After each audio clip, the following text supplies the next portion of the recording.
Sharon Moore says the Wolverines are on their P's and Q's as they're getting ready for Northwestern. We welcome in Brian Boesch from the Michigan Wolverine Radio Network. No P's or Q's in your name, Brian, but I'm sure you're ready for this game just as the football team is. Well, my last name is 6 letters and pronounced Bush, so there might be a P or a Q in there that we haven't heard of yet, but I appreciate you having me as always, Mark. So glad you're with us as the big story is Michigan seemingly is getting healthier. That was the story coming out of the win over Purdue. A lot of people banged up, sat out that game. Sharon Moore says they're feeling pretty good about where this team is health-wise going into the final 3 games of the regular season. Yeah, and obviously we will know for certain maybe at or a little bit after the time that the availability report comes out on Saturday when the Wolverines are at Wrigley Field, but certainly momentum shifting that way. And, you know, credit the Wolverines for being able to endure some injuries, not a ton of long-term season-ending ones. It's funny, I think one of the injuries that hasn't been talked about a ton, and it'll be more of a discussion postseason than anything else, is their 5-star freshman tackle, Andrew Babalola. I think he would have started to begin the season had he been healthy, but he suffered a season-ending injury. Wolverines have largely been able to avoid some of those season enders other than that, and they've been able to develop some depth, some young players, all of it. So we'll see how it goes. You're ultimately gauged on what you do in the month of November, and all you can really ask for is what the Wolverines have, a chance to, if they keep winning, keep playing, and a relatively healthy roster. Right now, they've got both.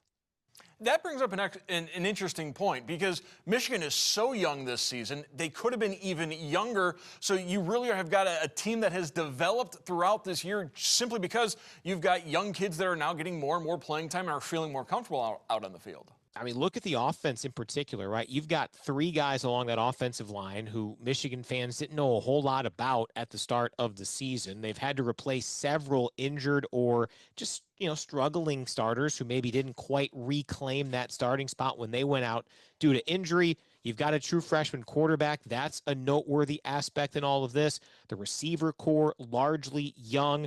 Tight ends, they've had 5 or 6 different guys ranging from a senior captain in Marlon Klein to some of the young players that this team possesses. So, yeah, I think you're seeing a team that is going to get a ton of experience in big-time playoff game style situations.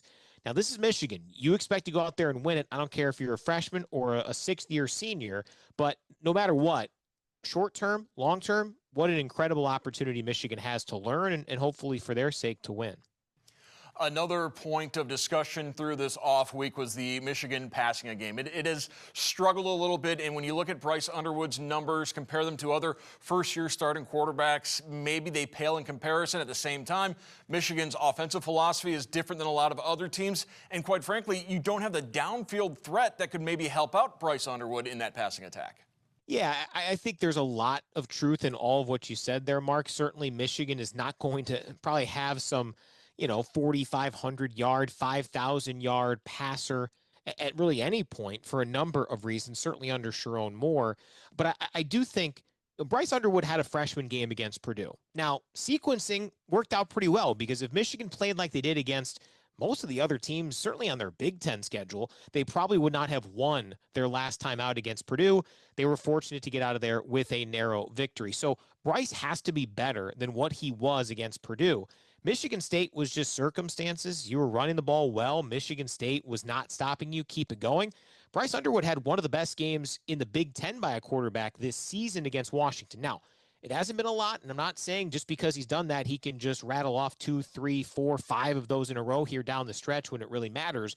But it's in the arsenal. It's possible, and he has to learn from that Purdue game. But boy, what a great opportunity to have 2 weeks to sink into that film, to get back in the lab, as they say these days, and get better from what was probably Bryce's most underwhelming performance, with a chance now, reset, still with playoff hopes, still getting ready for Ohio State at the end of the month. And what also helps out that offense is you have Jordan Marshall, a running back that Sharon Moore says is built for November. Yeah, I mean, I think this running game, I think this offensive line, they are built for this type of situation. An opportunity to go now. The weather will be improved in Chicago from all accounts versus what they've been hit with and what some of our area got hit with here over the last couple of days. But, Jordan Marshall in particular is a guy who has the ability to really wear on teams. And that plus an improving ascending offensive line, really intriguing. Michigan has the ability to break some normal situations, some of their cadences, their normal protocols in big games like Ohio State. But in a game like Saturday, you wonder, are they going to just keep pounding the rock and make Northwestern prove that they can stop them? It's easy for fans to look past Northwestern and Maryland and start looking ahead to Ohio State, but Michigan still has to get through the Wildcats and the Terrapins first, and a Northwestern team that has proven to be a difficult beat for other Big Ten teams this season. 100%. They're better than I thought they were going to be this season. Now, that does not mean that they're a contender, and this is a game Michigan is favored to win. They should win. They have to win, obviously, in the playoff conversation, but this is not an easy out by any stretch. The nice aspect is that this will be contested at Wrigley Field. Northwestern's done a few of these games as they are renovating Ryan Field or going into a new Ryan Field. So the novelty maybe has worn off a little bit for Northwestern fans. The ticket requests enthusiasm preseason was as high for this game at Wrigley as it was for the road trip to Norman to take on Oklahoma. And that was the first time Michigan's ever played at Oklahoma. So there will be a ton of maize and blue in that crowd. It will be a home-like atmosphere, even if it is a very quirky setup in the friendly confines of Wrigley Field. But there will be a lot of Michigan fans there. This is not an easy out. And Mark, to your point, I think we talked about this last week. The game before the game, well, Michigan will play at Maryland here a week from Saturday. That game always concerns me, as it should every Michigan fan. As whoever Ohio State plays, that should concern Ohio State. It's always such a unique dynamic. I think we're far enough away from the game there it doesn't quite filter in, and maybe the fact that it's being contested at a baseball stadium helps, re-spark a little bit of the novelty coming off a bye week, all of it. But this is by no means the easy out that I think a lot of Michigan fans assumed it would be at the start of the year.